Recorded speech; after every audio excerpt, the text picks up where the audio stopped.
Hello दोस्तों, आज मैं आपके सामने 40 क्वेश्चन जीएस के लाया हूँ। ठीक है, तो स्टार्ट करते हैं। जैसे पहला ही क्वेश्चन दिख रहा है, अधिपादप अन्य पौधों पर क्यों निर्भर करते हैं। अधिपादप अन्य पौधों पर क्यों निर्भर करते हैं। एक बार क्वेश्चन आप खुद भी पढ़ें, याद रखना है, आंसर पर ध्यान कम देना है, क्वेश्चन को पहले ज़्यादा पढ़ना है। क्योंकि बच्चे क्या करते हैं, क्वेश्चनों को एक लाइन एक बार पढ़कर छोड़ देते हैं। हालांकि क्वेश्चन सबसे पहले याद कराना होना चाहिए, आंसर तो खुद के खुद हो जाता है। ठीक है, तो स्टार्ट करते हैं। जैसे कि अधिपादप अन्य पौधों पर क्यों निर्भर करते हैं, तो इसका है पहले यांत्रिक सहारे के लिए। ठीक है, अधिपादप अन्य पौधों पर क्यों निर्भर रहते हैं, तो वह है यांत्रिक सहारे के लिए। नेक्स्ट क्वेश्चन, टीक और माइक किस वंश से संबंधित है। टीक और माइक किस वंश से संबंधित है, तो यह है मकड़ी वंश से। आगे चलते हैं। जुगनू में चमक किस एंजाइम के कारण होती है। जुगनू में चमक किस एंजाइम के कारण होती है, तो ये होती है लूसीफेरस एंजाइम के कारण। नेक्स्ट क्वेश्चन, डार्विन की पुस्तक on the origin of species कब प्रकाशित हुई। डार्विन की पुस्तक on the origin of species कब प्रकाशित हुई, तो यह हुई थी 1859 में। ठीक है, आगे चलते हैं। जैव विकास के पक्ष में किस स्रोत से प्रत्यक्ष प्रमाण प्राप्त हुए हैं। जैव विकास के पक्ष में किस स्रोत से प्रत्यक्ष प्रमाण प्राप्त होते हैं, जीवाश्म के। आगे चलते हैं। किस कशेर को जीवों में कंकाल पूर्णतः अनुपस्थित होता है, यानी उनमें कंकाल नहीं होता है, तो इसका आंसर हो जाएगा सरीसृप में, उनमें कंकाल नहीं होता है। कॉकरोच और सिल्वरफिश में किस प्रकार का परिसंचरण तंत्र पाया जाता है। कॉकरोच और सिल्वरफिश में किस प्रकार का परिसंचरण तंत्र पाया जाता है, तो ये पाया जाता है खुला परिसंचरण तंत्र, मतलब ऊपर। आगे चलते हैं। एडीपी एडिनोसिन डाइफॉस्फेट और फास्फेट मिलकर क्या बनाते हैं। एडीपी और फास्फेट मिलकर क्या बनाते हैं, तो ये बनाते हैं एटीपी एडिनोसिन ट्राइफॉस्फेट। जितना भी हमारे शरीर में एनर्जी होती है वो एटीपी के रूप में होती है। आगे चलते हैं। डीएनए किससे मिलकर बना है। डीएनए किससे मिलकर बना है। शुगर, नाइट्रोजनस बेस और फास्फोरस से। किससे मिलकर बना है। शुगर, नाइट्रोजनस बेस और फास्फेट से। ठीक है, आगे चलते हैं। जंपिंग जिन की खोज किसने की। जंपिंग जिन की खोज किसने की, तो की थी बारबारा मैकक्लिंटॉक ने। बारबारा मैकक्लिंटॉक ने। तो आगे चलते हैं। प्लाज्मा झिल्ली किसकी बनी होती है। प्लाज्मा झिल्ली किसकी बनी होती है, तो वो बनी होती है लाइकोप्रोटीन से। आगे चलते हैं। प्लाज्मा झिल्ली की संरचना का यूनिट मेम्ब्रेन मॉडल किसने दिया। प्लाज्मा झिल्ली की संरचना का यूनिट मेम्ब्रेन मॉडल किसने दिया, तो ये दिया था रॉबर्टसन ने 1959 में। आगे चलते हैं। विटामिन के की विशिष्ट भूमिका किसके संश्लेषण में होती है।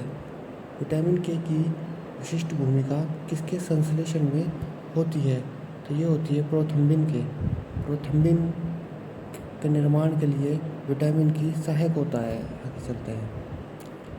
किन विटामिनों का हमारे शरीर में निर्माण होता है। हालांकि हमारे शरीरों में विटामिनों का निर्माण ना के बराबर होता है, परंतु कुछ विटामिन हैं जो हमारे शरीर में कहा जाता है हमारे शरीर में इनका निर्माण होता है। तो ये कौन कौन से हैं, तो यह है विटामिन डी और विटामिन D3। आगे चलते हैं। बासमती चावल के दाने पकाने पर लंबे क्यों हो जाते हैं। बासमती चावल के दाने पकाने में लंबे क्यों हो जाते हैं, तो इसका आंसर होगा एमाइलेज की उपस्थिति के कारण। एमाइलेज की उपस्थिति के कारण बासमती चावल और लंबे हो जाते हैं। आगे चलते हैं। अल्फा कैरोटीन नामक प्रोटीन शरीर के किस अंग में पाया जाता है। अल्फा कैरोटीन नामक प्रोटीन शरीर के किस अंग में पाया जाता है, तो ये पाया जाता है त्वचा में। आगे चलते हैं। दूध में कौन सा सैकेराइड उपस्थित होता है। दूध में कौन सा सैकेराइड उपस्थित होता है, लैक्टोज सैकेराइड। स्तनपान कराने वाली माँ को प्रतिदिन आहार में लगभग कितने ग्राम प्रोटीन की आवश्यकता होती है। कितने ग्राम प्रोटीन की आवश्यकता होती है गर्भवती महिला को, तो ये होती है लगभग 70 ग्राम। ठीक है, वो स्वतंत्र ज़्यादातर 40 ग्राम होता है जो विदाउट प्रेग्नेंट लेडी होती है, पर जो स्तनपान कराने वाली लेडीज़ होती हैं उनको लगभग 70 ग्राम चाहिए होता है। आगे चलते हैं। फास्फोरस हमारे शरीर में क्या महत्व है? फास्फोरस का हमारे शरीर में क्या महत्व है? फास्फोरस से क्या होता है?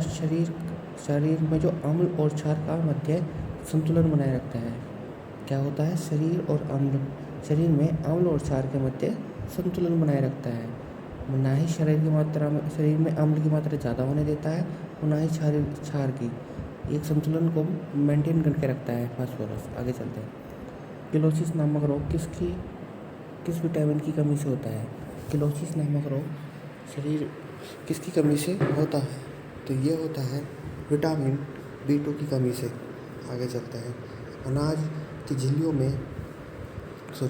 छिलकों में कौन सा विटामिन पाया जाता है? तो अनाज की छिलकों में कौन सा विटामिन पाया जाता है? Vitamin B1।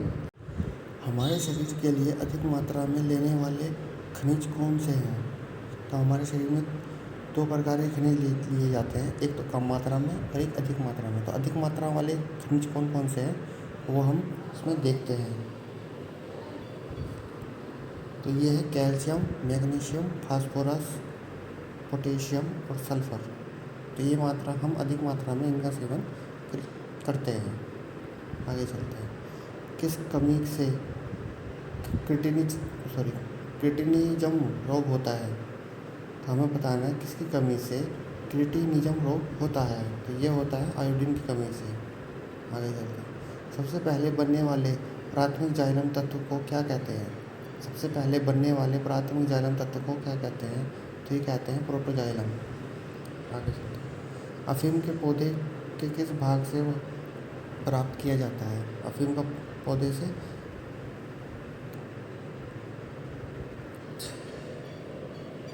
तो इसका आंसर है फूल। अफीम जो होता है पौधे के किस भाग से प्राप्त होता है? फूल से।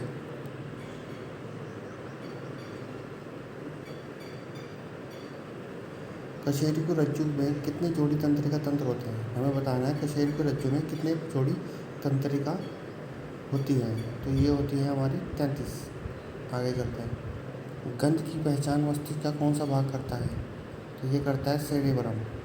Next question. ब्राइटस रोग से कौन सा अंग प्रभावित होता है? ब्राइटस रोग से किडनी प्रभावित होती है। वाटर ग्लास में क्या मौजूद होता है? वाटर ग्लास में सोडियम सिलिकेट उपस्थित होता है।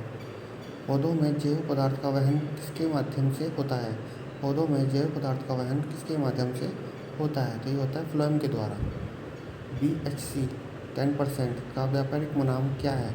BHC 10% का व्यापारिक नाम क्या है? तो ये उसे बोलते हैं हम कैवेक्सिन।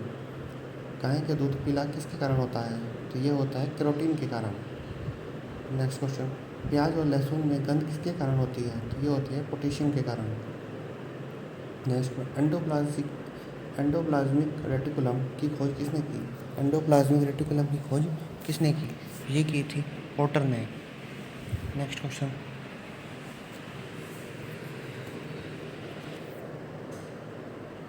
जिसे कोशिका का कंकाल भी कहा जाता है। जिसे कोशिका का कंकाल भी कहा जाता है। तो ये कहा जाता है एंडोप्लाज्मिक रेटिकुलम को। एंडोप्लाज्मिक रेटिकुलम को कोशिका का कंकाल भी कहा जाता है। आगे चलते हैं। गोल्गी बॉडी को किसने खोजा? गोल्गी बॉडी को किसने खोजा? तो खोजा कैल्मिलो गोल्गी ने। आगे चलते हैं। राइबोसोम की खोज किसने की? राइबोसोम की खोज जो है प्लेडे ने की। आगे चलते हैं। शरीर के किस भाग को फैक्ट्री ऑफ प्रोटीन कहा जाता है? शरीर के किस भाग को फैक्ट्री ऑफ प्रोटीन कहा जाता है? तो इसे कहा जाता है लीवर को। और सेल के किस भाग को फैक्ट्री ऑफ प्रोटीन कहा जाता है? तो ये है राइबोसोम को। याद रखना, यदि हमारे शरीर का पूछता है तो लीवर होगा, यदि सेल का पूछता है फैक्ट्री ऑफ प्रोटीन तो राइबोसोम होगा। Next question. माइटोकॉन्ड्रिया की खोज किसने की? माइटोकॉन्ड्रिया की खोज किसने की? तो ये की एटमैन ने। किसने की? एटमैन ने। नेक्स्ट। ये हमारे क्वेश्चन कंप्लीट हो चुके हैं। क्वेश्चन कैसे लगे एक बार हमें कमेंट करके बताएं। Thank you for watching my video. Thank you.